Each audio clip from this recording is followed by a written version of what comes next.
Қазіргі кезде жасөспірімдер күніне кемінде дегенде 3-4 сағат компьютер ойындарымен өткізеді.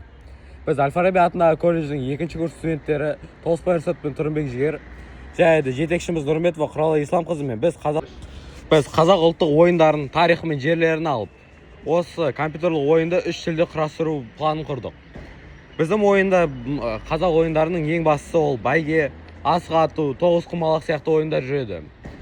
Біздің ойын дейтін ең бастысы ойы ол дейтін Қазақстан туризмі мен елімізді басқа елдерге таныту.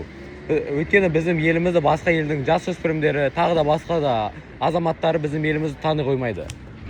Біздің айтқымыз келетіні ол біздің елдің басқа елдерге танымал болуымыз. Біздің елдің ой-салы, тарихы, жерін басқа елдер көріп, біздің туризміміз біздің елді дамығанын қалаймыз.